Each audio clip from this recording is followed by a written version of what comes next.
Green means go. Green means go. Okay. Hey, Nancy. Thank you. You gonna stay with me, Brian? Yeah, Brian's actually going to do risk management. Okay. Okay, Brian's in charge. Okay, so, hi Scott. Hi, how are you? Good. Mary Fontek wants me to talk about agency. Agency, okay. Like insurance agency or? Real estate agent. Real estate agency. Yeah, there you go. That's a good one. Right on the set. Here we go. Letter number 1. Are we expecting a lot of people to sit with us? Yeah. Okay. Yeah. No, I'm just kidding. Okay. A little bit later. Okay, so Yeah. I'm just kidding. apparently we've had some folks attempt to perform non-appointed intermediary about 36 minutes after they got their real estate license. And that's I'm impressed that they had a contract that quick.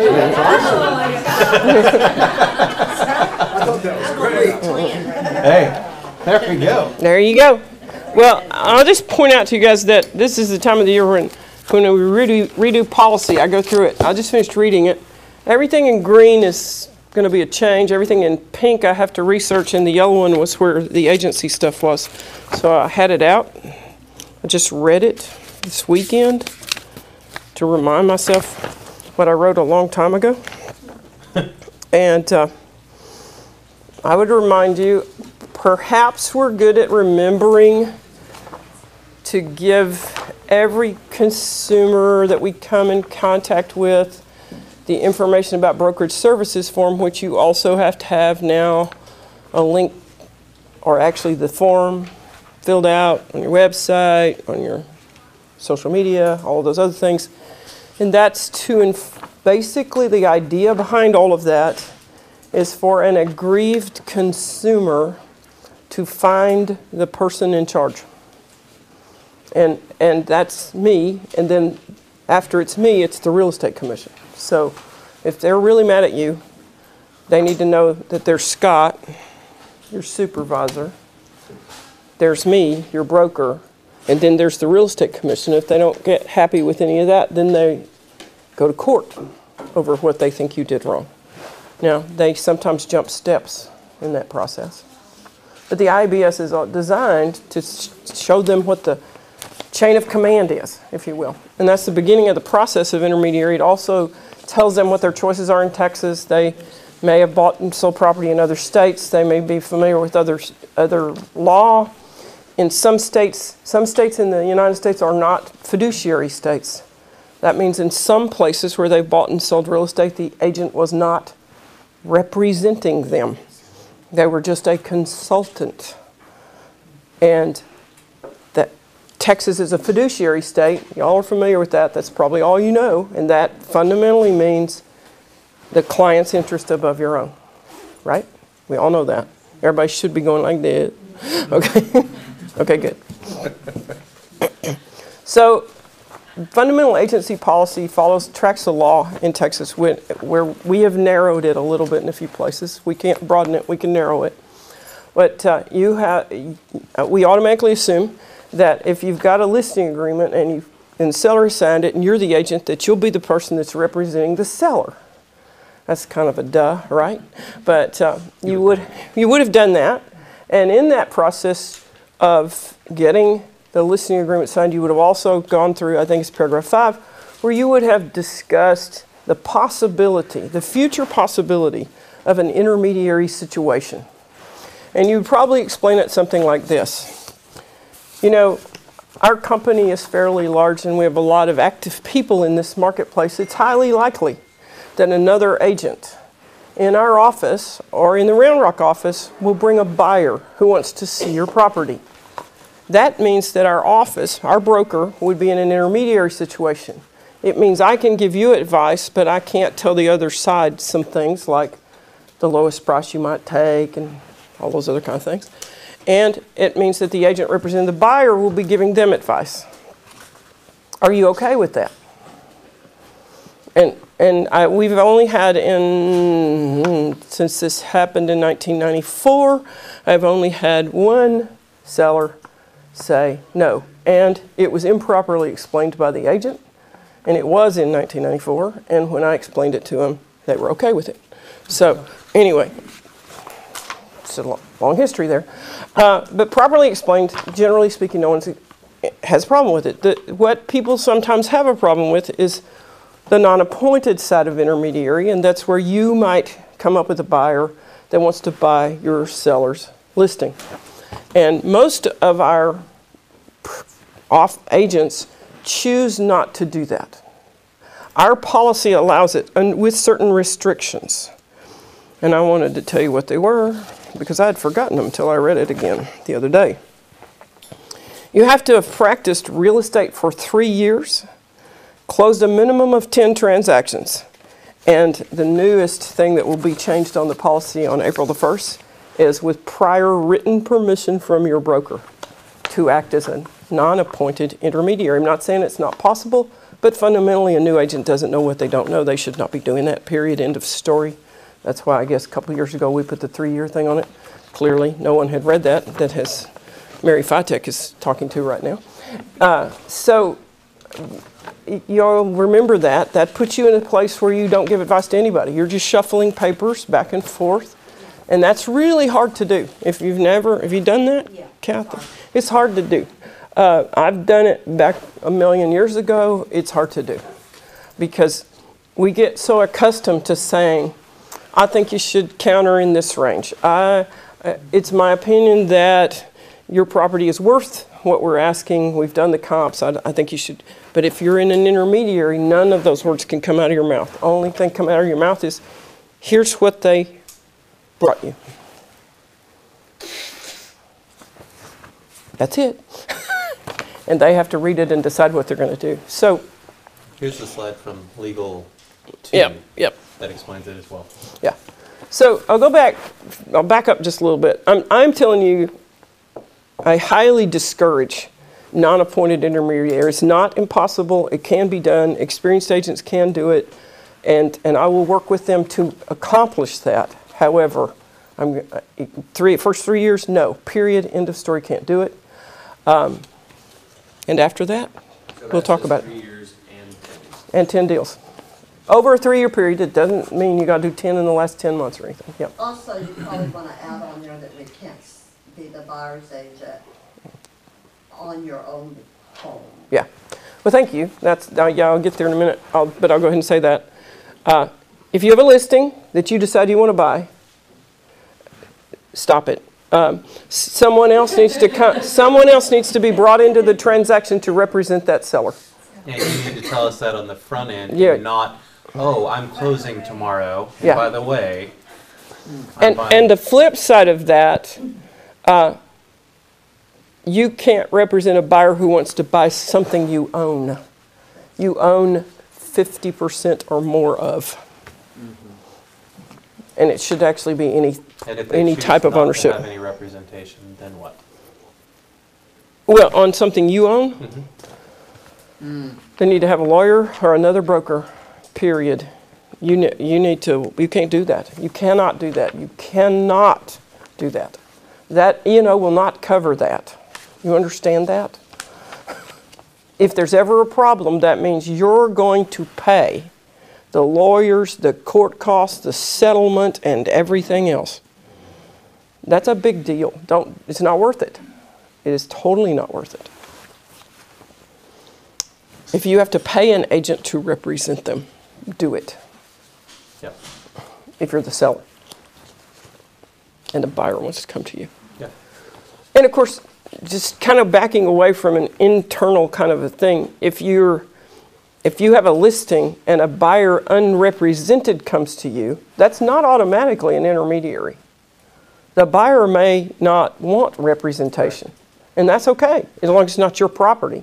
And we should get that in writing. And we'll get that in writing. We will go through what we have to go through so that the buyer is not represented. That means you can't give them any advice.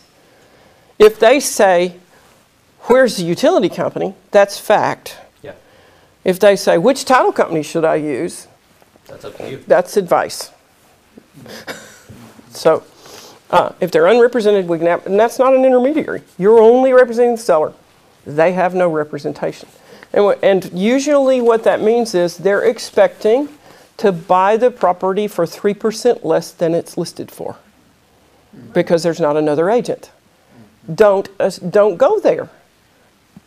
You got this listed for 6%. Don't give up 3 if you don't have to. Just because a buyer is trying to tap you on the shoulder and cheat you.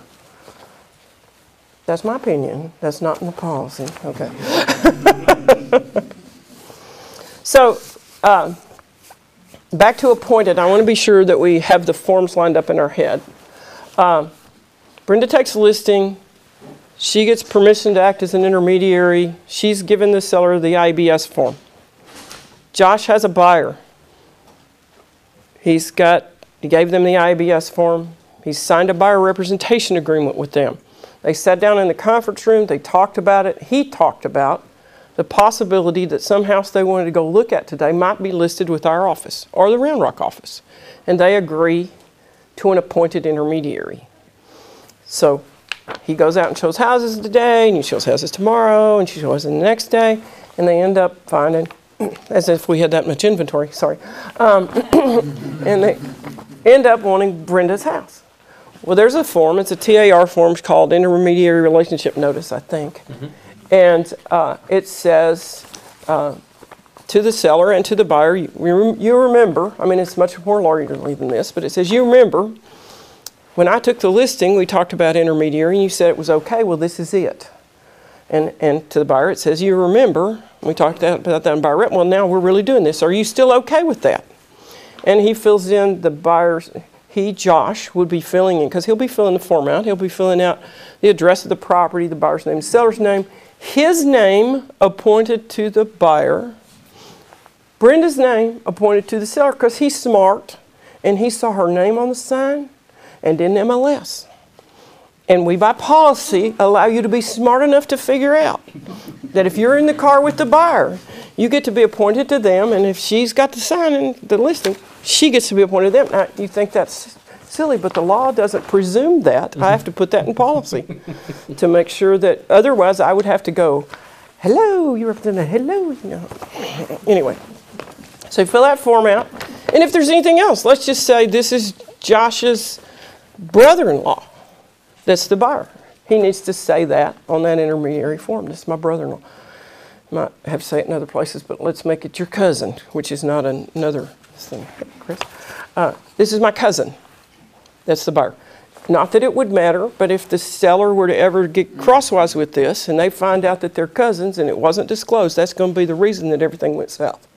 It's the excuse on the deal. So any kind of thing, any kind of connection you have to either party, you should put it on there, even if it's kind of far-fetched. I think more disclosure here is better. So that's the first form he puts down in front of the buyer on the day, or electronically, he says to them, this form has to be signed before you sign the contract, because we have to have permission to do this now that it's real. That's the hard part, because you're running hard and you're running fast and you don't want to take the time to do that, but that's got to, if we go to court, they're going to look at your time, date, stamp, and dot loop on the intermediary form and see if it's before your time, date, stamp on the contract. The time. It could be 7:05 on the intermediary form and 7:07 on the contract, and that would be okay. In dot loop, it also has the seconds. Okay, perfect. Whatever.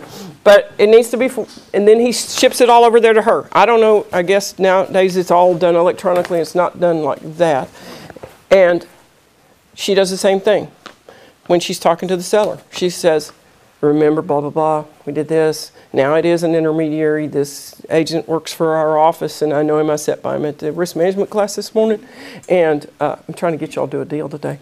And anyway, and the seller signs that, and then we go through the rest of the contract. Now, does that happen all the time? No. I'm hoping that if we ever get sued, it's on one of the ones where it happened and not where it didn't happen. That's all I'm going to say. But what we've got right now, I think, in Round Rock, and we've had it in Georgetown, but the one that Mary said, do this in both offices today because this is going, people are stupid. Mary never said that I said that. She said, you need to help our people understand. She didn't say it out loud. My interpretation was people are stupid.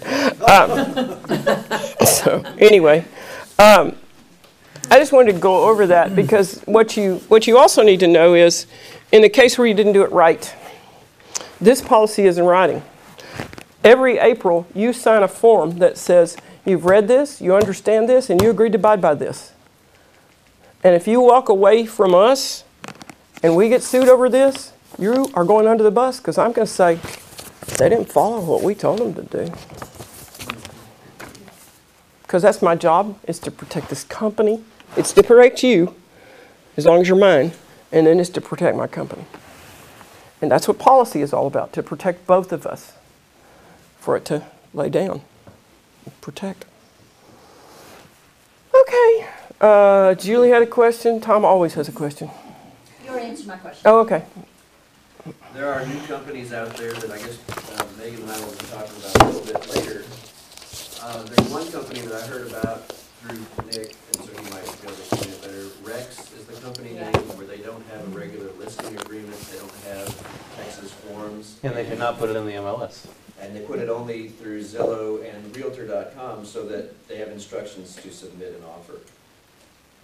A couple of questions come up that if there's no listing agreement and there's nothing in the MLS, what happens is you submit the offer and you say what percentage you want them to pay you.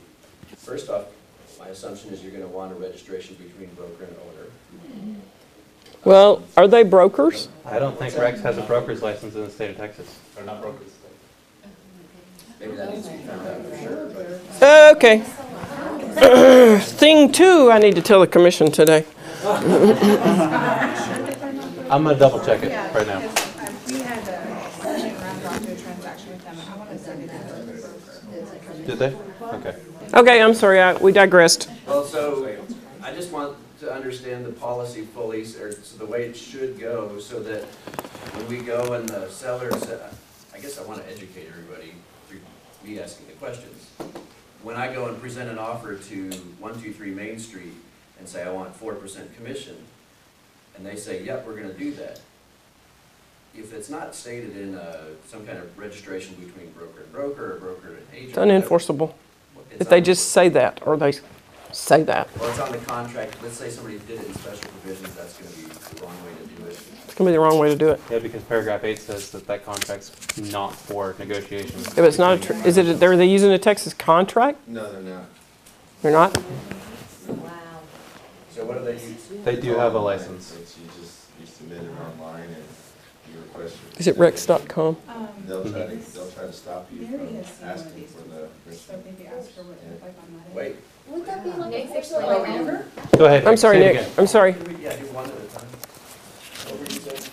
Oh, no, I was just saying that they'll call you up and try to tell you like, hey, you know, your buyer's paying for this. You should really not, ask for it. They try to discourage you from asking for your commission. And if the client goes online, all over their webpage, it's like, hey, if you don't use a buyer's agent, you can get this house for a lot less, pretty much. And then you also mentioned that when you go to submit the offer, sometimes Rex won't give the offer because, it's 4% or whatever it happens to be, and Well, they push back, yeah. there have been people that go and knock on the door and say, or they threaten to knock on the door and say, Well, that's a violation of the law. And it's also a violation of the information about brokerage services as well, because they're not providing the minimum standards. Are they licensed agents? He said They do would. have a real estate license for their brokerage with 6 licensed agents in the state of Texas. and Well- 30 listings in Austin. And I worked with an agent on one of these, and she, her situation was they wanted her to tack on the commission, her buyers to tack the commission on to the overall offer. So therefore, the buyers were still paying the commission through their financing of the offer. Either way, they make it perceived like that's what's happening. Even if the house is listed at 200 and you're negotiating 180, with buyers, with 3% buyer's commission, you still have to tell the buyer, like, hey, you're financing like 3%. Right. So no matter what, Exactly. it's a weird situation. Well, your other choice is for the buyer to pay you direct if you've got a buyer rep agreement. Now, because they're not Pay using, us direct. because they're not using a contract, a traditional listing. If they're not using the direct contract, that's possibly a violation of the law. I am thinking Because they you, are. because you can't, as a real estate broker, I can't have Paul Jordan draft a contract for No. all of you to use, because the Real Estate Commission provides form for one, it. because we're license holders. We have to use the promulgated form unless the client requested. has a different form. And our classic example of that is, of course, all builders, or the seller, and they have their own forms. They might be using the contract, but just not when they submit an offer. I don't know what happens if an offer is. So that's a potential violation. Not presenting an offer timely is a violation of the law. Or choosing not to present an offer. At all. At all is a big deal. If we had proof of that, that would be really Well, I good. could go and put an offer in on one of their houses today and find out. I'd probably be more apt to do that sort of subterfuge after I'm not on the commission anymore. I'm not on the commission. You could send it to them. Yes. This is not a question, but an interesting conversation I had. It was one of my old, I guess he was my boss at my old company that I worked for. Some of the people that I used to work with started a company called Home Bay. And they're similar in that they help you sell. And he said when he joined with that company, he was determined to gut the real estate industry. And then he started working for them, and they had to provide advice and information to their sellers and their buyers. And he said, now I know that fiduciary relationship cannot go away. So That's that's right. just something to take, That's right. put in your pipe and smoke it. It's a good conversation to have Yeah. with people that are possibly having questions on whether to list with an agent or with a discount brokerage. And we're going to get into that in a little bit Well- in our team meeting. Okay. Now, the other question that I have for you is, let's say that a client is represented by Open Door or a company like that, and you have an offer that you'd like to present to them, and this company says, we'll go and negotiate it directly with the seller. Are they living up to the minimum standards? That You have to send APS it, you have to send it to them also. And TAR has created a form. And when TAR creates a form, that's for your use, but you don't have to use it. But it's a good one. And it's, I can't remember what it's called, but the first sentence says, I don't represent you, I represent the buyer. And then it goes into all the things that you're not going to do. You're not going to give them advice, you're not going to. Yeah. And that'd be the first piece of paper I'd give a seller that I was directed to present it to them. Yes. And you better have the direction in writing from the other company. That's right. That's right. But, and you have to send the offer to them. What'd you say? Do you recall the name of the form? I don't. I'll do my best to look it up in a little bit and give it to Scott before I leave the building. But these aren't things to necessarily be like crazy freaked out about, because It's just to be aware of. it's to be aware of. And there was an article that came out this morning on one of these potential disruptors called Purple Bricks. I don't know Yeah. if any of you guys saw that article this morning. Yep. Yet their CEO just resigned and their stocks are plummeting because they're having such issues with the way that they were conducting their business as a really, really deep discounted brokerage who was going out and doing a lot of these things. Well, I know y'all are going to do your little thing about what happened at Family Reunion, but Gary said the thing he said since ever, which is, do a good job with the people that you do business with. Stay in touch with those people. They will give you more people. Keep your database alive, work it, and you will not have to worry about Purple Bricks and Rex and whatever company they come up with named after some other dog. Open Door, any of that stuff, because that's just, there's always going to be disruptors. You know, the only thing back in another century that we had to worry about when the market shifted into more of a buyer's market was for sale by owner. And we're always going to have some for sale by owners. That's still true. And you stay in touch with your people. If you do a good job, if you're the real estate expert, if you take care of them and you love on them and you do what they want done, they will tell other people and you will get more business. Duh! Kind of like every other business in the world. No kidding. And so I just keep reminding you, this is not rocket science. This is about doing a good job and staying in touch with those people that you did a good job for. Well, our 2 minutes over. She just took everything. Just kidding. Yeah. Well, that's a soapbox that I've been on for probably 30 years. So is But- Gary, yeah. But you know, it's true. It's true. Anything else? Everybody good? I wish I had been in family reunion. I wish everybody had been there. I'm so happy that Gary and Mo have taken the company back. I can't even begin to tell you. And I went to work for this company when Mo Anderson had just taken a job there and had put God at the center of everything. And I was so sad when she backed away, and I'm glad again.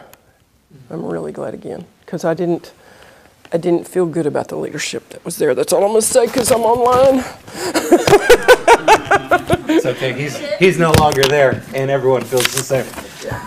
So, all right. Thanks, Avis. Appreciate it. So, because we were talking about intermediary, I'm going to go through one real quick slide. Let me make sure this is on. Nope, I'm on. Yeah, I'm going to go through one real quick slide from Legal 2 about the steps to an intermediary that must present themselves. Number 1, the seller must be the broker's client. Number 2, the buyer must also be the broker's client. Number 3, the broker must give the seller a statutory disclosure in writing. Number 4, the broker must give the buyer a statutory disclosure in writing. Number 5, the seller must consent in writing to the intermediary relationship. Number 6, the buyer must consent in writing to the intermediary relationship. You seeing a trend here? Yes. And number 7, the intermediary situation must present itself. So that's always a fun slide to go through in Legal 2, and I wanted to share it with you because it does apply.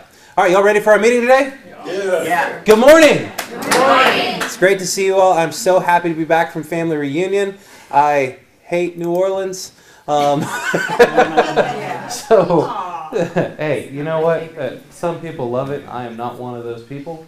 4 people got shot 3 blocks away from the hotel that I was staying at. And my understanding is this, they didn't get shot by the person who was trying to commit the armed robbery. They got shot by the cops who were trying to shoot the person who was committing the armed robbery.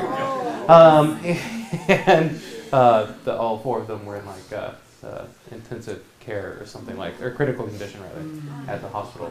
And apparently that kind of stuff happens fairly regularly in New Orleans, which is why I hope we never have family reunion there again. Yet, guess where it's going to be this next year? Dallas. Yes. And guess what? I'm not going to worry about it there because I can carry in Dallas, so I don't have to worry about that. I won't have to rely on the police to shoot the people or me. And then another funny story while we're on it, and I'm sharing experiences that I had in New Orleans, dear Lord. So I'll just share this one because I thought it was hilarious. So I was going out with our leadership team. It was myself, it was Ryan, it was Mary Fitek, and it was Kristen, or Mary Zoomwalt. Sorry, Mary, if you're watching. And we decided that we were just going to walk down Bourbon Street real quick and go and find something to drink because there's plenty to drink in New Orleans. And there happened to be a parade on this night. Dear Lord. And It was an adult parade. it was a very adult parade, and there were people.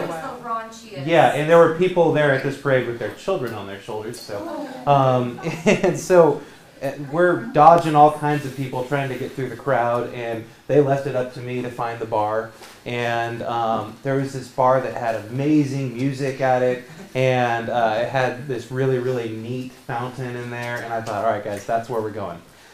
So we go into the bar, and I go up to the bar to get a drink, and there's these men there working, and all they're wearing is underwear. I chose a gay bar. So it was, everyone in there was having a blast. I tell you what, that place knew how to party. And I had decided to leave because I didn't want my wife to see that picture online without me being able to explain first. So that was one of the fun experiences. And then the next night there was this van. I'm telling you guys way too much right now, but I'm doing it for fun. So there was this van parked on the street, not far from the JW Marriott, and it was called the Weed Mobile. Yeah, we saw it. Yeah, y'all probably saw the van too? Yeah. And there was a line of people. Yeah. There was a line of people standing there at the Weed Mobile, and the side of the van says, "Weed Deliver." And so I look at the people I was standing with. Yeah, you're here at the right time. So I looked at the people that I was standing with, and I said, "Is weed legal here?" And they're like, "Well, I don't think so." So we got in our Uber to head to dinner that night. I think it was the dinner that we were at for all of the agents who were there. And when I was in the Uber, I said to the driver, I said, "Is weed legal here?" And she says, no, it's not legal here. I was like, "But I just saw a van out there selling it, like out of their van." And she says, "No, this city is just so corrupt, like the cops just look the other way and they let them do whatever they want to." So, moral of the story is, if you're in New Orleans, they do have reciprocity with Texas, and I would highly consider carrying. Right, Avis? That's why I like to drive. There you go. They didn't Yeah, mean just make weed sure. killer. What's You that? sure they didn't mean weed killer? No, it was not weed killer. There was a little too much smoke coming from that van. Because So. weeds are everywhere. Oh yeah, and then there was this other night there where we were going to go to have dinner at the House of Blues or get dessert or something like that. And this was Crystal's idea. And House of Blues. House of Blues. And when we get there were all of these people dressed up like freaking weird clowns. And apparently there's a band out there called the Insane Clown Posse. Yep. And they were having a concert at the House of Blues this night, and all of these people were dressed up like the craziest things I've ever seen in my entire life. So, if you're looking for a freak show, it's not in Austin anymore. It has moved to New Orleans, Louisiana. It's always been in New Orleans. Okay, well, I really experienced it this time. Lady in the Hyatt tour. Did you find the name of that form? Yeah. What's it called? Notice from buyer's agent to seller, form 1504. Form 1504. All right, we'll post this on Facebook for y'all later as well, and that way you have it. All right, so let's go ahead and hop on into our team meeting. There's a gentleman that I met at family reunion. His name is Nick Santanastasso, and he's an incredible individual. Here's a real quick video about him, and then we're going to talk a little bit about it.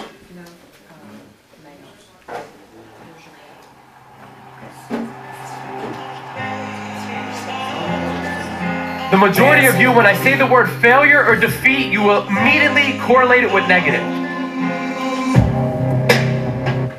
If we can change that perspective, we can get you guys to walk out that door and start embracing failure. We wouldn't know what the wins feel like if we never lost. As long as we are moving forward, if it's professionally, financially, emotionally, spiritually, as long as you are getting better each and every day, you're winning.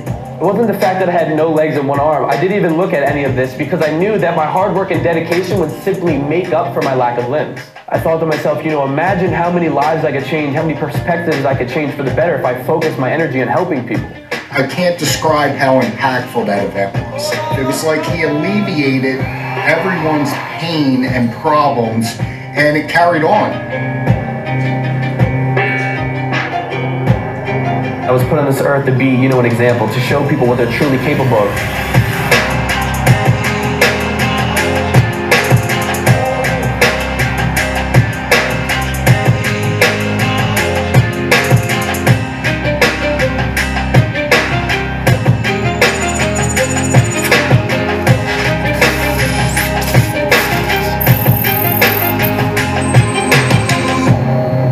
My first time ever even attempting to climb a mountain, and looking back when we started, I was just like, oh my God, this is really far and I just don't know what's going to happen. But I knew that I was going to grow as a person. I knew I was going to push myself, stretch myself physically, mentally, and people can see some of the clips and say, they probably carried them up when the cameras are off. I didn't ask for help once. And that's the same thing for you guys. When you get your goal, when you reach whatever you're trying to reach, you feel a sense of just victory within yourself. I'm on the top of the mountain, I achieved my goal, but most of the growth comes from the journey, and we achieve these goals and it's time for the next. What's next? What's bigger and better? How are we going to push ourselves more physically, mentally? So in your life, when you're trying to obtain a goal, trying to obtain a vision, you're going to have people in your life, the naysayers, the outside noise, the people that tell you you're not good enough, that you're not strong enough. But you need to realize that you can use all of that negative energy as fuel. Fuel to fuel your vision, fuel to get to your goal, and fuel to elevate yourself above all that noise, all the outside noise, the BS, to get a better view. And that better view is you obtaining your vision. So what you need to realize is that you're the captain of your hot air balloon. You have the ability to use the fuel to elevate yourself, to obtain your vision, to obtain your goal, and use all that negative energy for good.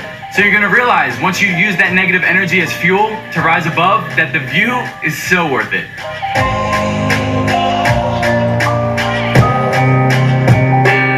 What's going on, guys? It's Nick Santonastasso. I'm out here in Alaska, and I got to speak to some kids yesterday, and one of the points I wanted to make is, you know, we look up to these social media people, we look up to these actors, these musicians, but you know, what we see currently is the tip of the iceberg, where they at currently.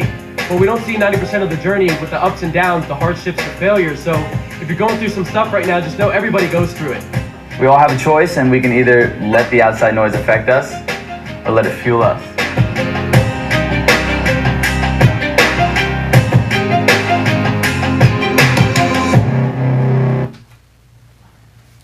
So, what do you think about that guy?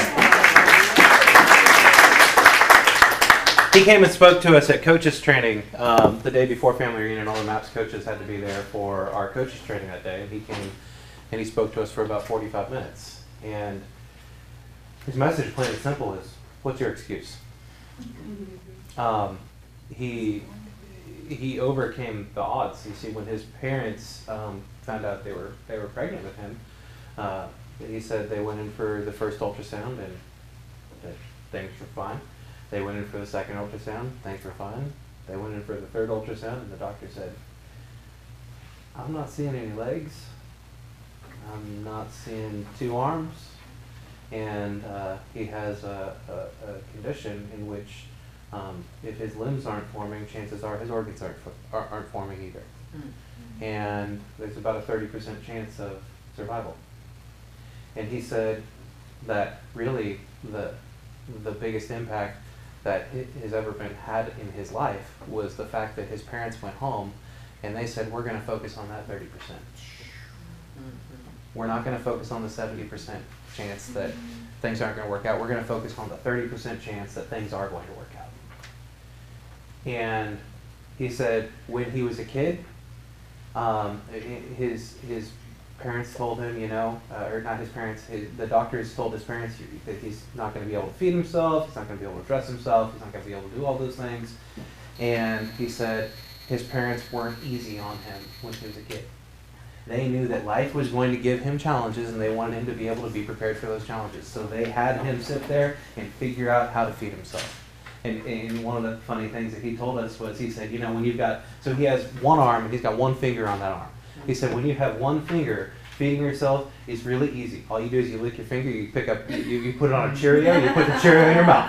And that's how you learn to feed yourself when you're a kid. I mean, he had lunch with us and everything that day, and I mean, the things that he can do are absolutely incredible, especially with the world looking at him and saying that he's not going to be able to do anything. He was able to have the mindset right here that allows him to accomplish anything that he wants to. And what he said was he decided that he wanted to do a bodybuilding competition. And he actually came in third in a bodybuilding competition against guys who had arms and legs. And it was incredible to hear his story. Yet the way that he got famous was for a completely different reason. Obviously he has a disability, and he used that disability on an app called Vine. How many of you guys remember the app called Vine? Okay, well, it was a real famous app that was available like 5 years ago, and you could do 10-second video clips. So he's a fan of zombies, and he dressed up like a zombie and put all kinds of face makeup on and everything, and went into Walmart and had his friend take a video of him just going up and down the aisles and scaring people. And so that's actually how he got really famous, was using his disability for hilarious outcomes for him, not necessarily for the people in Walmart. He says, to this day, I'm still not allowed to go to that Walmart. And he said, you know, I did that for like 3 years, and then I realized there's so much more to life than just going and scaring people as a zombie.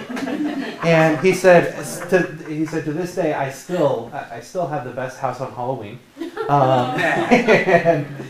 a lot of kids are afraid to come to it. Yet now he goes out every single day, and it's his life's purpose to help people change their mindset around what they think is possible, because he's living proof that if you put your mind to it, you will find a way to overcome any situation that you're in and victoriously prevail, because you had the mindset and the change. And I wanted to encourage you guys today that if you have something that's standing in your way, find a way to change your mindset. Look at things differently.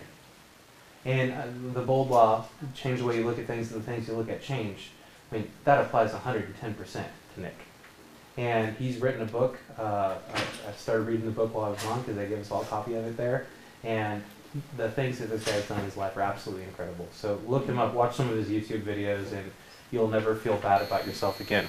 Because he doesn't feel bad about himself. It's Santanasasso.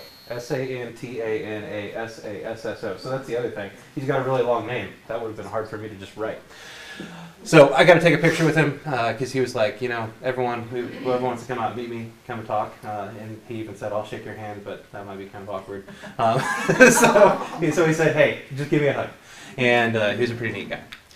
So talking about gratitude, there's a couple of people that I have immense gratitude for this week especially.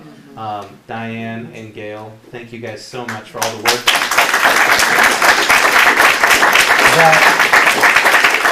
that you guys have been putting into making Mardi Gras a possibility. I know, Diane, you and your family spent a lot of time putting together the meat pies and cooking all the food and running back and forth to pick up things that we need. And Gail's been working her butt off this week putting all the centerpieces together and everything like that. So we appreciate you for doing that. So thank you so much. Anything else anyone else want to say about Diane? No. Or Gail? She's awesome. Yeah.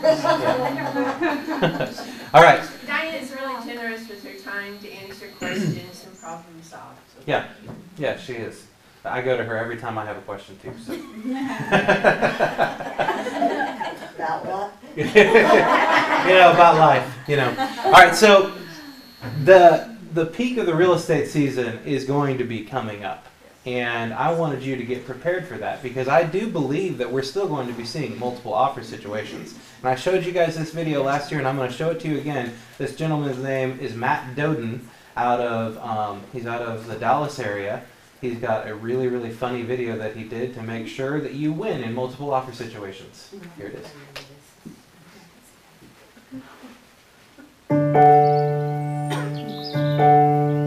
As an agent, I just want my clients to be happy. What do you think? Is this the one? We love the house. But won't they get a lot of offers? Yeah, but let me see what I can do.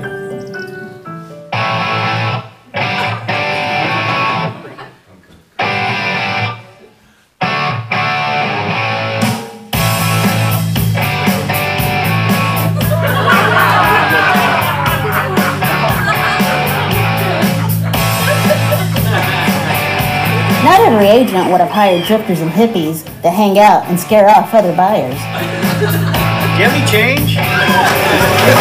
We were blown away. That wasn't exactly how it happened, but if you need an experienced agent that'll do just about anything to help you with your real estate needs, give me a call or text me today.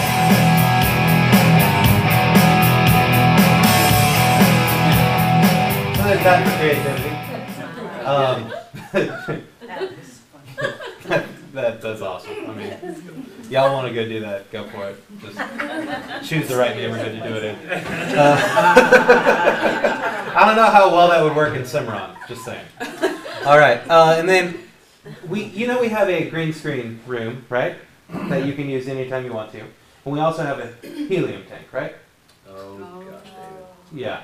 So this is a public service announcement that I have on how not to use those two things together. And it turned out pretty funny when they did it. So here you go. Oh, God. Of course, they're funny just to start with. Exactly.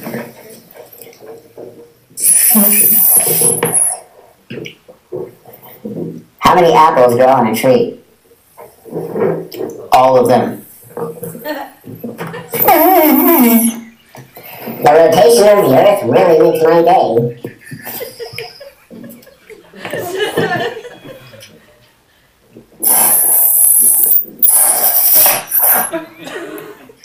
Why did the coffee file a police report? It got mugged. Mugged.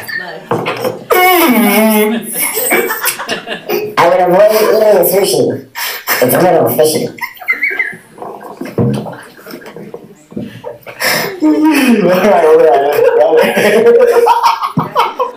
He sent me that the other day when I was moving. Because he said, I know you're probably a little stressed out right now. I figured that this would help. And I responded with, that's not what you used the helium for, David. We're having a helium shortage. So, did we find out about the helium? Okay, perfect. Could we call anyone else, Donna, to see? Nobody, I tried that. There's nobody else can get it. So for those of you who don't It know. literally is a resource that is not renewable. Yeah. Right. Yeah, and they're wasting it. Come on, guys. That's like all the police. yeah, it's like 3 less balloons we're going to be able to have at our Mardi Gras party this year, thanks to David. So yeah, go have fun in the green screen room. Create some videos that are going to be unique, that you're going to be able to utilize with your database to have that personal touch with them and get engagement with your database. If you want to go and do funny dad jokes in there or something like that, by all means, go ahead. If you want to go in there and bring in your clients and just have them do a testimonial for you, that's why we put that there, is for you to be able to do that. And if you need help with editing your videos together, one word of caution I will give you, Stephanie experienced this, do not wear a green shirt when you come into the green screen room. Yeah, well, actually, Not even thought. yeah, she didn't think about it. It's okay. Yeah, we went in there to do the video, and I looked and I said, I don't know if this is going to work. We'll give it a shot. But I went into my office after we recorded the video. I changed the background for them, and all of a sudden, you could see grass through Stephanie, and it was just from here up. So, but Lee looked great standing next to her, right? So, yeah, just make sure you wear something other than green. Any shade of green will just disappear. Will make you disappear, unless you want to look like a floating head. All right, so let's talk about family reunion. We've got a couple of people, Tom and Megan, who are going to come up here and talk to us about a breakout session that they went to that they got a ton of value from. So will you guys come on up?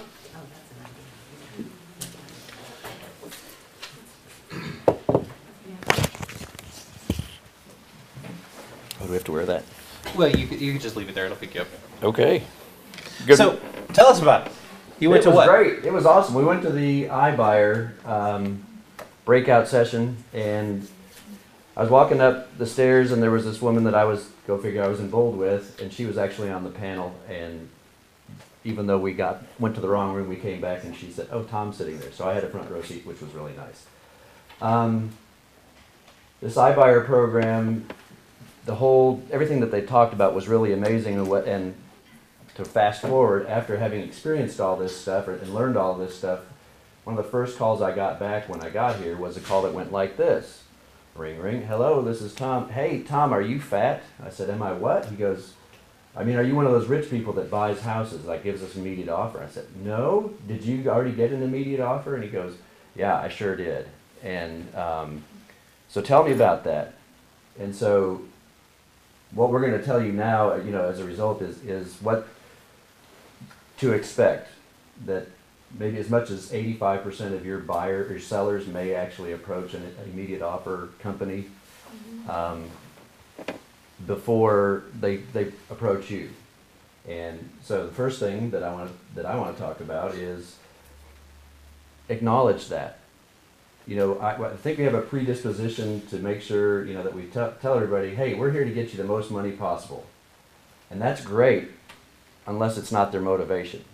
you know what, Megan and I are getting divorced, we want to get this house, get rid of this house, we want out right now. And so maybe their motivation is just getting it sold and not having to owe anything. So, what do I have to say? I mean, I'd want to. So one of the things, I wasn't really aware of what an iBuyer was in comparison to investors and all this stuff. So the very first basic thing that I really appreciated was knowing what an instant buyer is. So an instant buyer, an iBuyer, is not an investor. Investors are typically coming in 20%, obviously netting your clients less money at the beginning, that you see it kind of straightforward. These instant buyers, the way that they're making, many of them, this is not a blanket statement, I think we were kind of talking about Opendoor and like maybe Zillow offers might be a good example of these. There's a lot of different companies, OfferPad, that do things a little bit differently, but in these instances, these companies are making the money off of the margins from the affiliated and associated companies. So your insurance, your mortgage, that's where they're making the money. It's not coming in and undercutting the seller. What the seller also doesn't realize is throughout this process, it looks all hunky-dory and they can like totally pull out and get out of this scot-free, yet they get taken on this nice little ride, and when it comes to repairs, you know, it's 4-10 times the normal amount of what things would cost.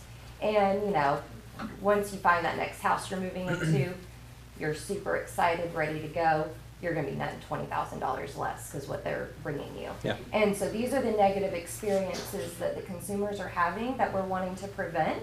And Keller Williams is creating a program that is agent-centric and consumer-centric, where it's focusing on getting the consumers what they want and what they need, while still making sure that we're the fiduciary and consulting with them. And still typically probably going to be making money with those relationships. Let me see, what else did I say in my notes? Yeah, most of our sellers are doing this with before meeting with us. I've had 3 appointments since I came back from family reunion, and 2 of them said that they received offers from Opendoor, and they were very clear with me on what they were going to net, and so it was very, very evident. So it was a great educating experience to let them know what's going on. But like what Tom was saying, price may not be their bottom line. If they've got 5 cats and 2 dogs and a grandparent that they're taking care of and they work from home, showings all the time may not be convenient. So you need to find out what's most important to them so that we can solve for that. So, yes ma'am? So in the contract, does it say that you must use their vendors? That's how they're netting their money? Is that correct? No. So what's happening is they make an offer on a house. I went on a listing appointment Sunday, and they had an instant offer, which they didn't tell me about until I provided them with a net sheet. And so I thought the sales price should be $215, $220. They had an offer for $210, but then they say it's $210, but we're going to charge you between 6 and 15%. In this case, it was a 10% charge. So take $21,000 off of that. So they're getting $189,000 in that case. So then their expectation is now $189,000. They don't have a fiduciary relationship. What you need to tell all these people is their relationship is about you have a need and I'm going to fill it. It's like a creditor. I'm going to give you credit. I'm going to charge you an astronomical rate. But instead of charging an astronomical rate, what they're doing is they're saying, okay, you're going to net $189,000. Now it's 2 weeks before you're going to close. Now they've fallen in love with whatever, or they've moved everything out, and then they inspect the house and they come back and say, you know what, the roof needs to be replaced, this needs to be replaced, we're going to give you, instead of $189,000 net before you subtract whatever you owe on the house, we're going to give you $179,000 or $169,000. So now, in this case, their $9,000 to $30,000 profit just goes away. So the people that were on the board there were 3 people from the Dallas area, 2 from Arlington, 1 from Plano, 1 from Arizona, and then there was Mitch Johnson, who is the guy who manages Gary Keller's net worth. And to hear him talking about reinvesting and spending his millions of dollars, you know, I used to like to spend money on buying movie theaters and stuff like this, but now, or parking garages. Now there's an urgency for us to save real estate and make sure that there's a fiduciary relationship there. Because the bottom line, their objective, these iBuyers that exist now, their objective, and if you look at their websites, is to eliminate the need for a real estate agent. So as a real estate agent, you're going, oh, that's not fair, that's no good, that's not good for us. And it's not good for us. But as in Texas, since our fiduciary responsibility is to our client, we need to be able to explain to them why it's not good for them, to be able to paint the picture. So I've spoken with Seychelle Van Poel, who I was in a class with. She's willing to either have some of her people come to our office or to a larger site and do an hour or 2 hour presentation and help you get a better understanding on how this works. But what she's doing now, what her group is doing among other invitees, is going to Austin for a lab. So now one of Gary's new initiatives is to create their own instant offer program. And the way that's going to work, we don't have all the details yet, but the way it's going to work right now is, okay, you contact them, you go approach these people. I know you might have already spoken to somebody. If you haven't, this is what we're going to do. I'm going to sign an agreement with you. I'm going to talk to my investors. I'm going to talk to all of these instant offer companies, and then I'm also going to talk to Keller Offer, whatever it's going to be called, and we're going to present you with offers. Keller is going to present, and they're going to inspect during a period so they can anticipate what their actual costs are. These instant offer companies, what they do for you is not for you. So they're going to say to you, hey, if we list this house with in the multiple listing service, Brenda, we're going to give you that back. Does that sound like a good deal? Man, that does sound like a good deal. But here's the deal. They don't invest, or they don't list them. They sell them to their private investors. With the Keller program, what they're planning on doing is they'll buy them. Obviously, they're going to buy it so they can make money. But then they're going to give it back to you who brought it to them, and you're going to list it. And I've been talking with Diane and with other people, you know that they're not going to be able to sell that FHA because there has to be a 90-day aging period. But beyond that, it comes back to you. And so it's really cool. Some unique opportunities right now until we get this all panned out is, so these open door, these offers, they have to be done before properties get listed.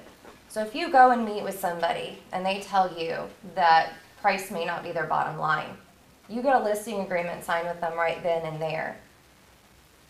At this point, from my understanding, please correct me if I'm wrong in this room, you can reach out to OfferPad and be able to get and bring them an instant offer. Yes, you can. I don't believe you're going to be earning the same amount of money. Yes, you will. Okay, that's amazing because that saves you a lot of time and effort. So they're that's obligated to pay you they're obligated to pay you whatever commission is on your listing agreement, and they do factor that into the price. And I can speak for that from experience because when I submitted my offer, it gave me when I submitted my house to get them to give me an offer on it, they factored in the commission amount.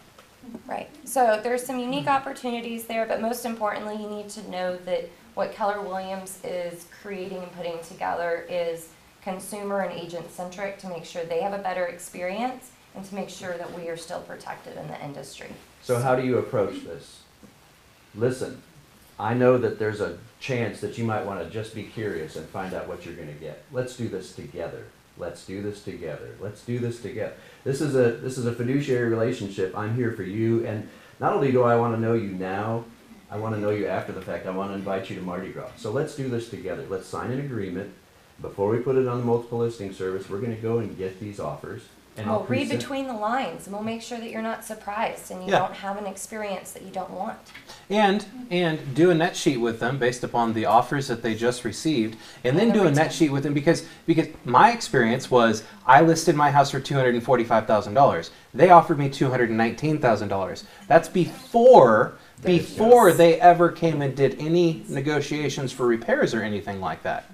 So if I were to sit there like that, and let's say their motivation is they want to get out of there in a quick amount of time, and I can still help them to see that they're going to net more money, and we can go ahead and list it for $235,000, and we know that that's better than anything that has sold in that neighborhood has ever been able to hit in the last 2 years, do you think that we're going to be able to sell that house quickly? Can we make that case to them if we've gone through their net sheets from OfferPad or Open Door, and then we've also gone through our net sheet that shows them that they're still going to be able to net $15,000 to $20,000 more? Would it make sense to them financially to do that? There's the whole point of knowing your scripts. When I got this call, I was really proud that after the fact, that I'd known my script, and this guy said, I said, here's what I'd like to do. I want to come visit with you. And he said, how much do you charge? And my immediate reply was, well, does it matter how much I charge or how much you're going to net? Because if I charge you 10% and I'm going to make you whatever, and I'm not going to charge you 10%. But anyway, you don't have to explain that after the fact. I'm explaining to you. If you're going to net more with me, is that what matters to you? No, that's not what matters. We need to get out of this house. Oh, well, we want to be out by April 15th because we have a contingency on this other property. Okay, well, now you know their motivation, and you go to them, and again, you know your scripts for the sale or for the listing presentation, and you say, okay, what you need to understand is we're entering into a competition that we want to make sure that we win. Let's price our house so we're the ones that they go to and buy instead of being the ones that we are compared against. Diane, you had a question? Not now. Oh. I mean, nothing's for free. That's one. Yeah. Yeah, and some of these companies out there, they'll actually charge a convenience fee on the front end before they even get to the inspection. And some of those convenience fees, I know you saw one, it was like $18,000, wasn't it? We saw one Yeah. too. We got an offer last week, Yeah. 15 grand. Yeah, an $18,000 convenience fee before they've even done the inspection and before any negotiations or repairs have even been factored into. So, And this is on a property that was listed for $270,000. After the repair request, it was another $18,000. yeah, so we're talking $36,000. So they're going for cheap, so they could turn around and flip it and make that profit on at those people's expense. But one of the things, they're doing that, but they also have relationships with title companies and other things, because these are very large. So at the beginning, it doesn't look like they're undercutting it like an investor. It just comes off incrementally throughout the process. Here's what you need to expect. And here's what also, I mean, so that's what you're going to say to these people. Here's what you need to expect. You're going to get an offer.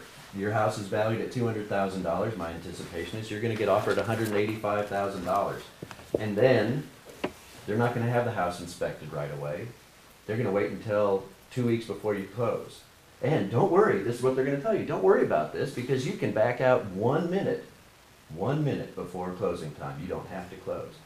But those people that go into these agreements are going into these agreements because they need to sell. One of the questions that was asked is what's the appeal to, oh gosh, what's the word? Why can't I think of that? To the millennials. Sorry. Anyway, what's the appeal to? What's the appeal? The appeal is immediacy.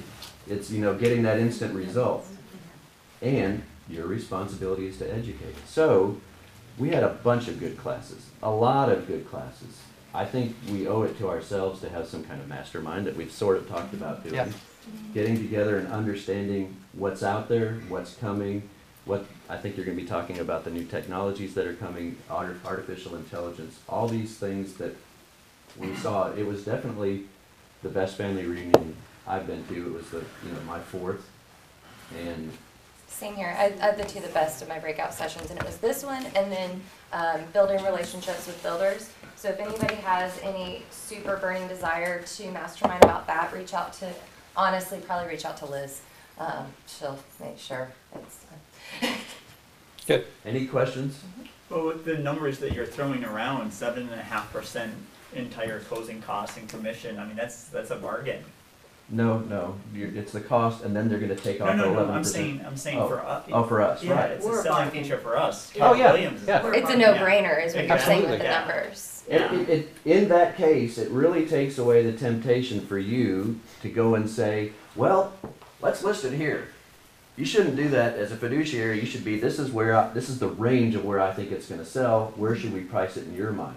And when you go and present it that, hey, here, this is a competition, and we want to win this competition because you want to be done by when? April 15th? We've got 45 days. We can get you closed in 21 days with some of these people, so that's not a huge threat, right? Let's price it right.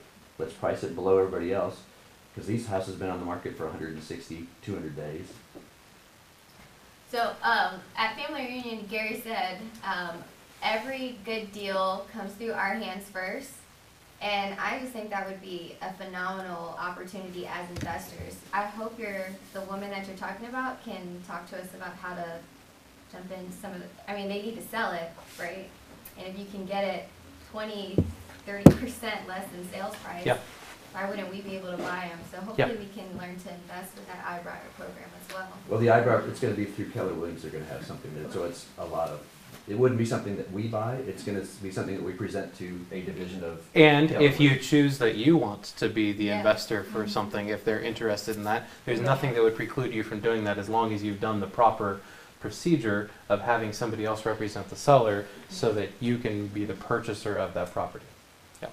A lot of cool stuff. If you have questions, I'll be back in my office. Did y'all find value in this? Yeah. Give it up. Thank you. And to add to what they were saying in going along with what you said is it's about us having the first opportunity at it. And I want to help you change your mindset about this. We don't sell real estate. We sell retirement. And what I mean by that is this. If somebody goes and spends their money every single month renting a property, are they building up their net worth? No, they're not. If they go and spend their money every single month on their mortgage, are they building up their net worth? Yes, absolutely. Yes. Now, my grandparents, they bought their house back in the 50s in Southern California for a whopping $28,000. They still live in that house. That house today in the neighborhood that they live in could be sold for $800,000 with no problem. They are from the generation who bought one house and can live off of that house for the rest of their life. Now, we're not quite from that same generation. A lot of people that are part of my generation and really all of yours, they're the 5 to 8 year kind of people. Yet what happens during that 5 to 8 years? Increases in value. They're adding equity, and they're usually rolling equity into a new property, or they're taking that equity out and purchasing investment properties with it. So I want to help you with that mindset of when you're going into those, helping people to realize if they're a first-time home buyer considering, hey, do I want to rent or do I want to buy? If you can get them to realize that they're investing in their retirement by making a purchase now, that is a huge opportunity to get them to really, really think further into the future. So that was one of the big things that Gary said on there. Now, I'm going to go into command here in just a second, and I wanted to share something with you before I go into that. So Gary has been teaching about your database is your business for as long as he's been in real estate, as long as he's had this company since 1983. And one of the things I want you to take away from this is if you would just go and get your database in line by having the name, phone number, email address, home address, and at the very least, the birthday of the people that are in your database.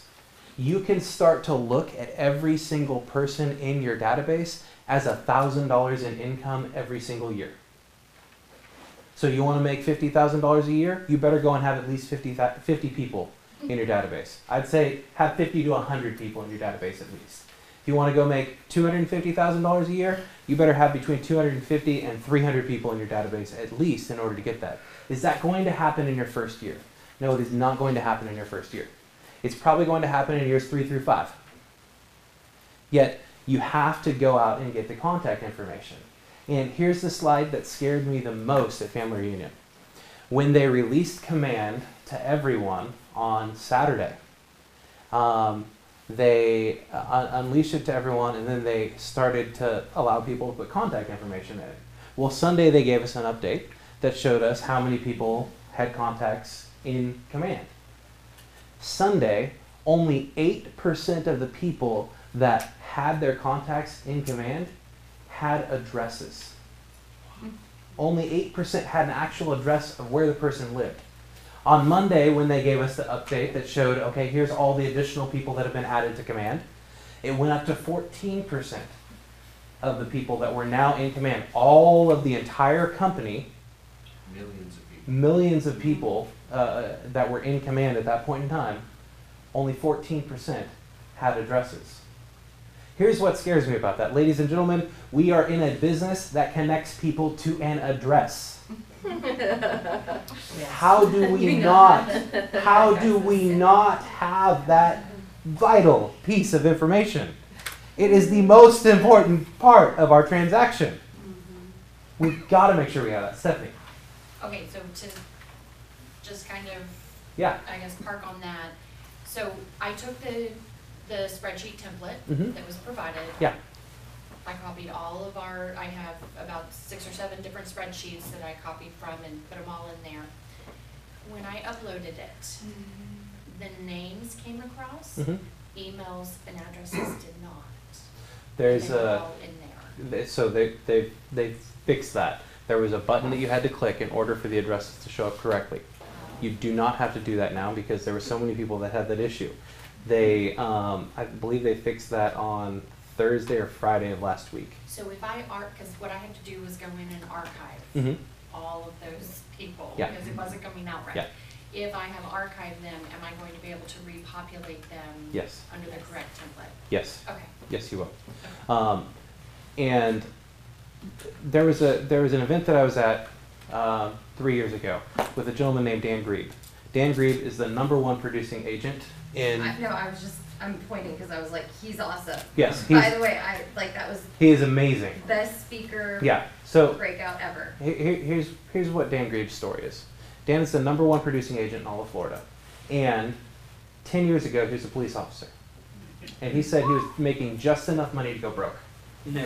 And he was working in Orlando, Florida as a police officer, and he had the really, really crappy shifts. He had to work overnight almost every single night.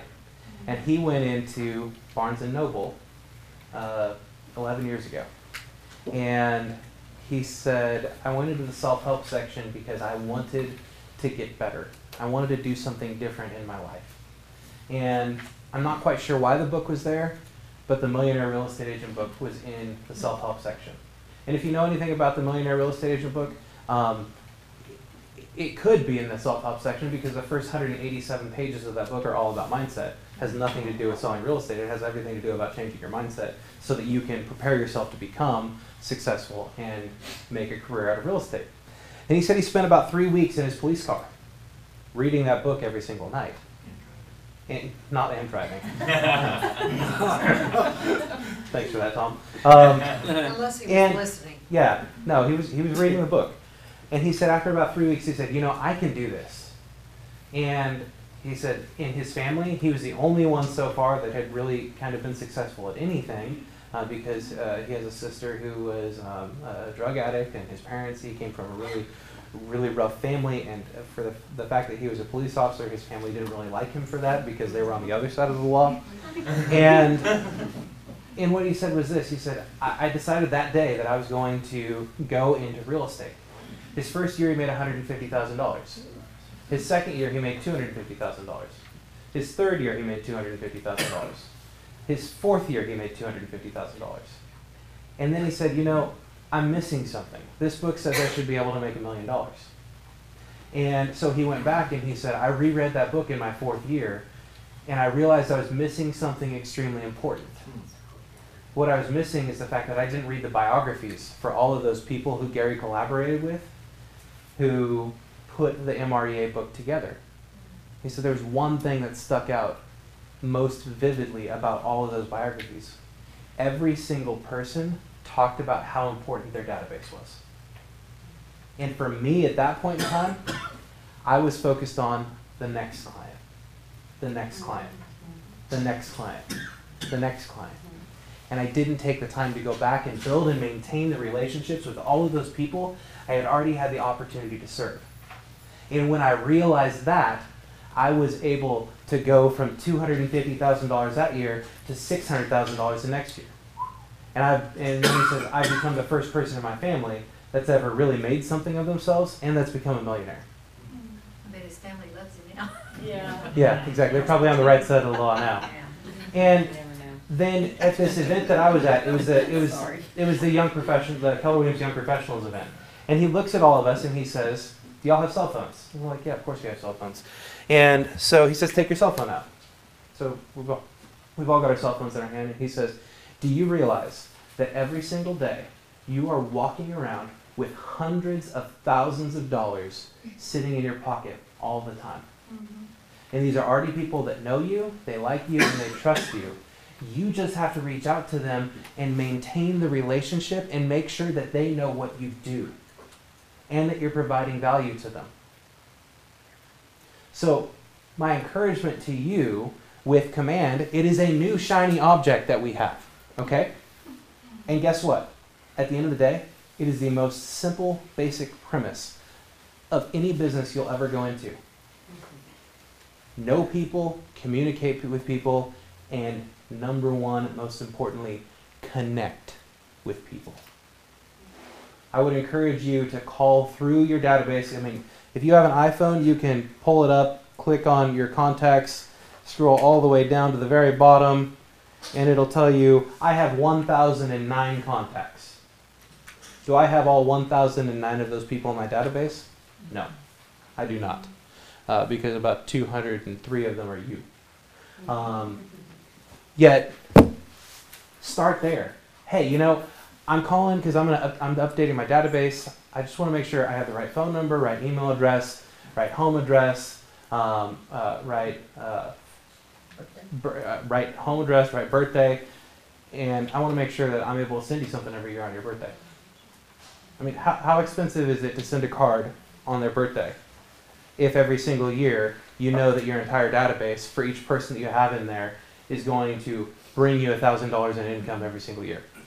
Does that make sense financially? Yes. Okay.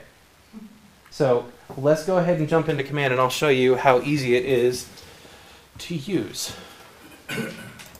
So you're going to go to agent.kw.com.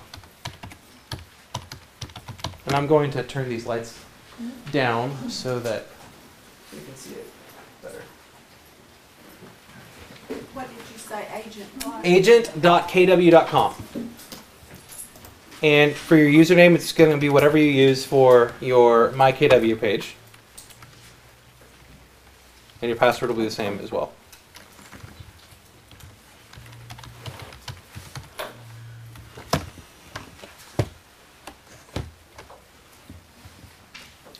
Let me make this a little bit bigger.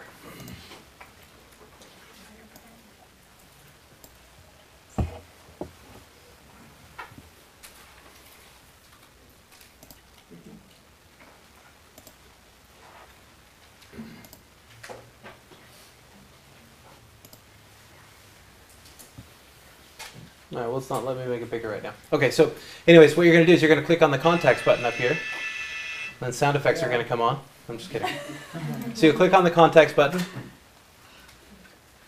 And then you're going to click over here on this top right, add contact. You're going to put their full name, their email, their phone number, and then whatever their preferred method of contact is. So ask them when you're having that call and you're going through and updating your database, hey, what's the best way to contact you? Which way do you prefer to be contacted? And then you just click the box. And then you choose what stage they are. They're captured, connected, or qualified. The lead source, if it's somebody who's called in, maybe it's one of your Google contacts. If you have the KW search app, home search app, you can utilize any of those things. And then tags. Agent, allied resource, bot, buyer, and you can add your own tags, so keep that in mind. And then custom tags, that's where you put right here. You can just type in whatever you want to right there to create the custom tag. Description, any notes about that person, maybe where you met them, or how you've connected with them, or hey, you know, here's what their kids' names are. Their kids are 2 and 5.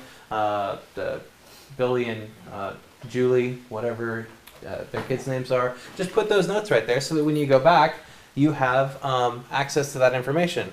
Their birthday right there. Oh, most important part, the address you know, that thing that they're connected to, they live in, that you sold them. That would be a good place to put that right there. If they have an additional address, you can put that there.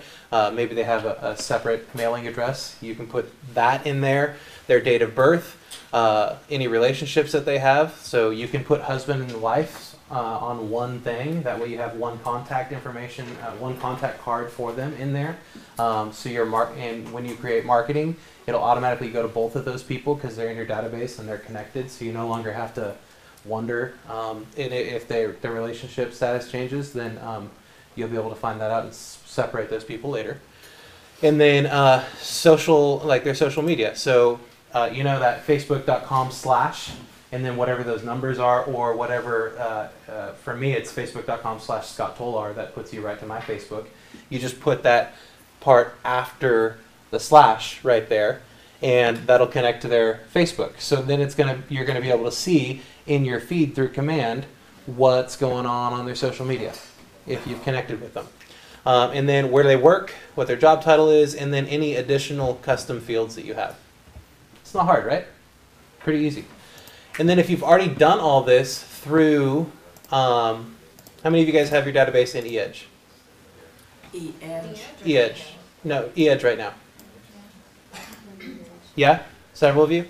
So all you have to do that is just go up here to the tab where it's got your name, click Settings, and then you're going to click right here for, it's got the eEdge button. You can click Connect Account. Once you connect that, it'll merge your databases together. It'll pull everything that's in command, or everything that's in Connect, automatically in command, so you don't have to go crazy. And then if you have a spreadsheet, if you've been keeping your database that way, it's easy to do that too. You just go back to the main command page here, and then go to the contacts,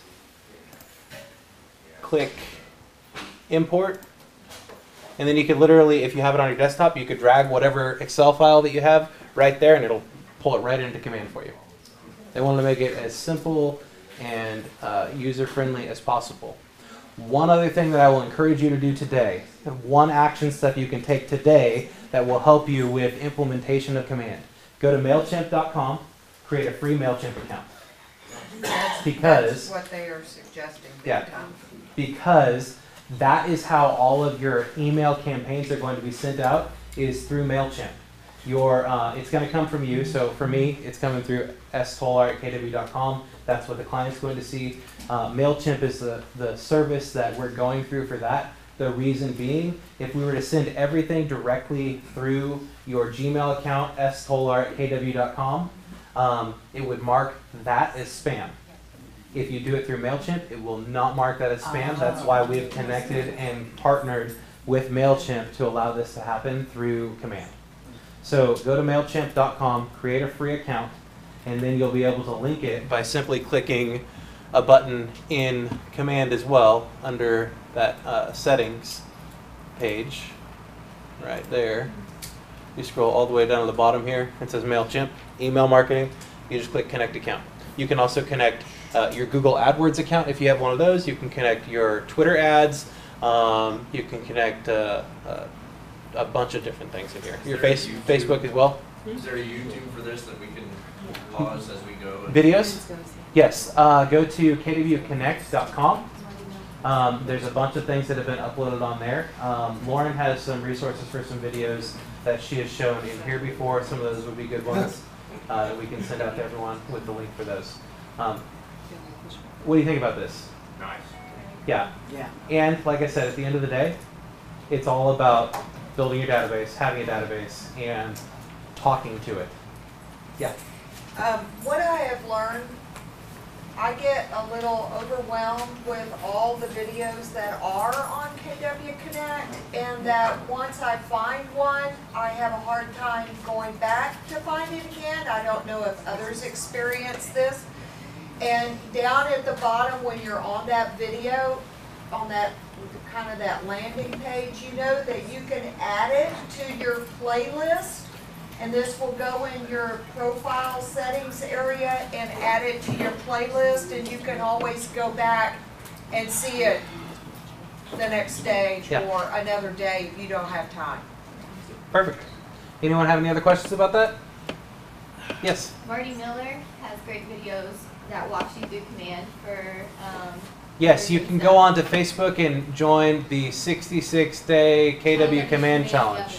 You need Ask to make a bunch of sure questions, to answer but the just- questions and have KW on your page so that he can respond. And he's from the Houston market. Mhm. He was here, so he's. Yeah, he actually came and trained the presenter here in our office. What's his name? Marty Miller. Yeah. He's great videos, awesome videos. All right. So yes, Can you add two separate email accounts on there? Do you know? Or not yet? I haven't tried and I do not know. Like or Gmail and or KW. I'll bet you probably could. Yeah. Take it away. Okay. Quick announcement. So this Friday is the first Friday, and the first Friday of every month we have committee meetings. So if you've been wanting to attend, we'd love to have you. 10 a.m. is the tech committee meeting. 11 a.m. is the career development committee. 12 is growth, and 1 o'clock is safety. So we'd love to see you there. Are we having another culture meeting, or do you want to wait till after Mardi Gras? We're having a big culture meeting on Thursday all day long. We encourage everyone to come. It's going to be at the community center from 8 a.m. until 9 p.m. No, we have a sign-up sheet out there. If you're available to come and help us set up on Thursday for our Mardi Gras party, we would love to have all the help that we can get. It's a big event, and Takes lots of hands. it takes lots of hands and sweat, blood, and tears.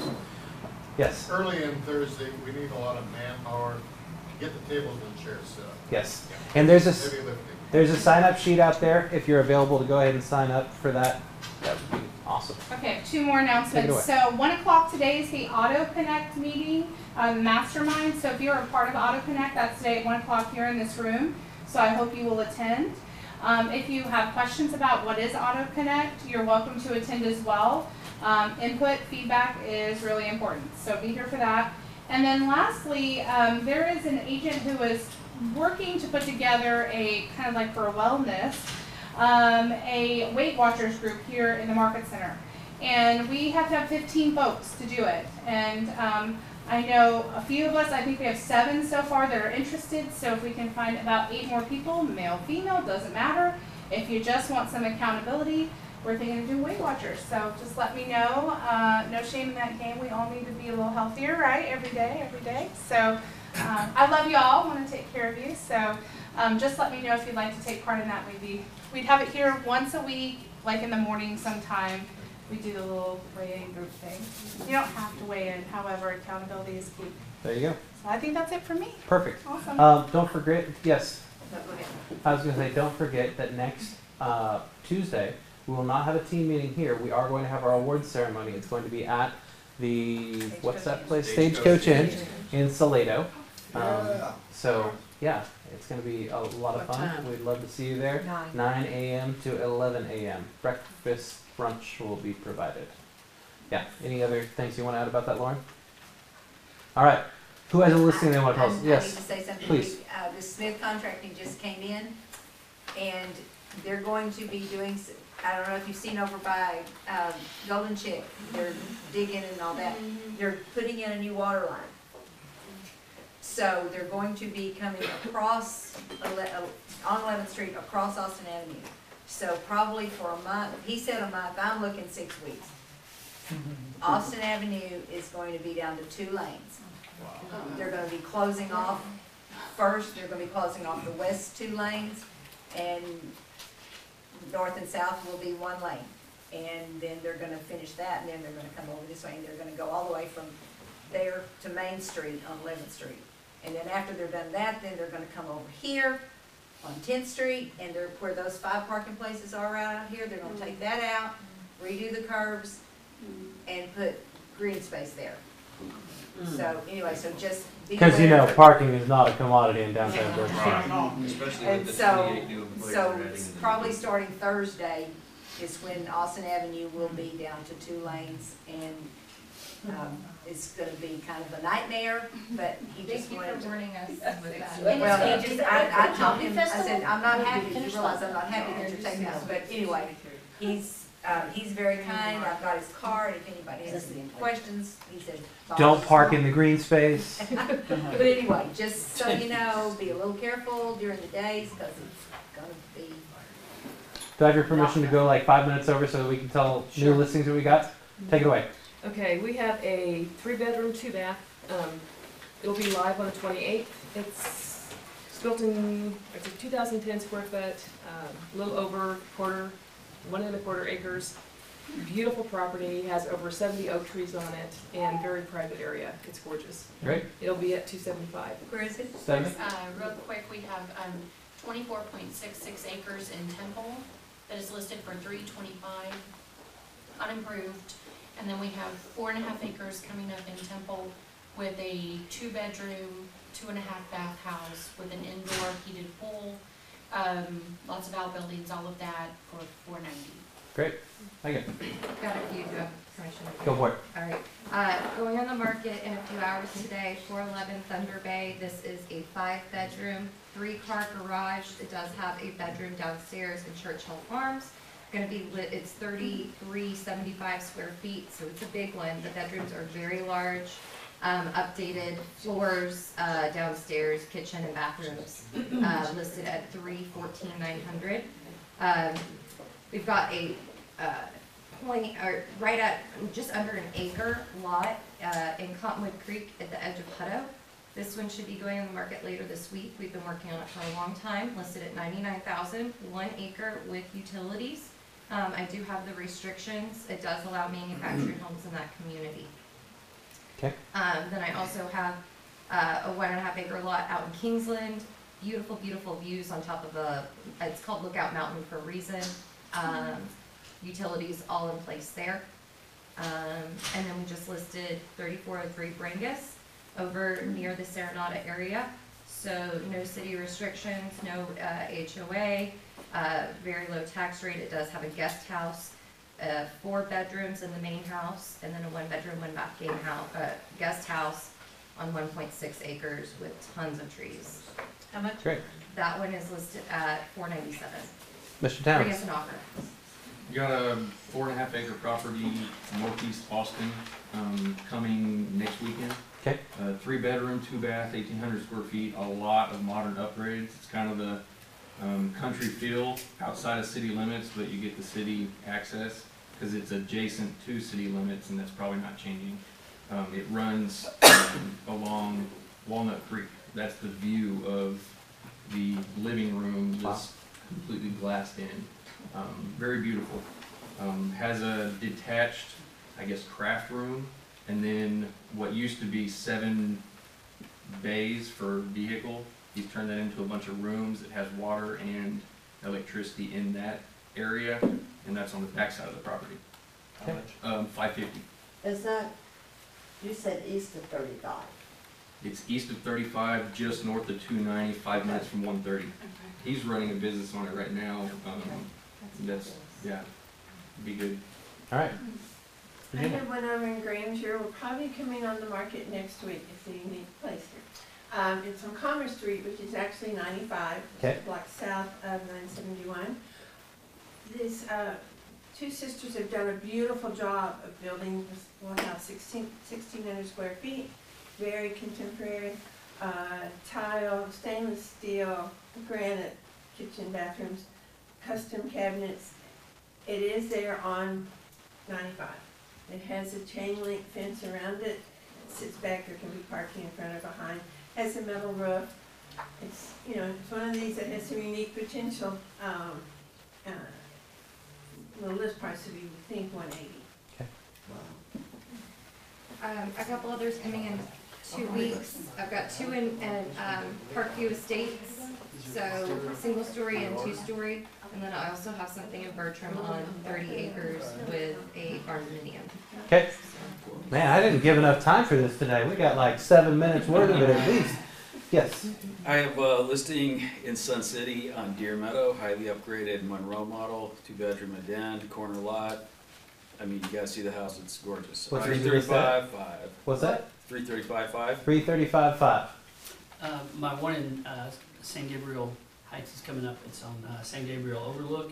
3-bedroom plus a study plus 2 living areas, 0.66 acres, backs up to a little wooded area, and it's completely redone from top to bottom. Great. 319 should go live this weekend on Monday. Okay. Real nice house. Real Perfect. nice house, yeah. Anyone else? Going once, going twice. Sold. Is Alex out there? Yes. Come on in. Thank you so much for stepping up and being willing to help us today. Oh, absolutely. I'll pretend like I'm the one that made the food. Oh, good. So, Jordan actually made the food again. You've heard from us enough. So he came, he dropped it by. He had something that he had to get to, so he called me last night and said, "I'm making food and I'll drop it off. Can you be there to just say hi?" And so I told him that I'd be here and say hi to you guys. Great. Only thing I want to just kind of reiterate to you guys, the AWI, American Warrior Initiative class, next Wednesday, so the day after you guys' awards banquet, over at Avery Ranch. If you haven't gotten a flyer, let me know. I'd love to get it in front of you. Wednesday It's on Wednesday is their class. You guys Tuesday are is our Tuesday. awards. Yeah. So this is March 6th on Wednesday. It's at Avery Ranch, just there in their Lakeview room, right there, part of the country club. It holds. We have it set to where we're going to cap it at 100 realtors. I guess we did 2 years ago. We wound up getting to maxing it out. So again, jump on that and get signed up for that if you want to come do that. It does give you that military certification where you can put that little sticker on your card. What are the times? It starts at 9 a.m. It's from 9 to 1. 9 to 12 is a lady from Fairway, Louise Saxton, who's a branch manager who teaches the course. She's in Fort Polk, Louisiana. All she does is VA, and this is kind of her baby.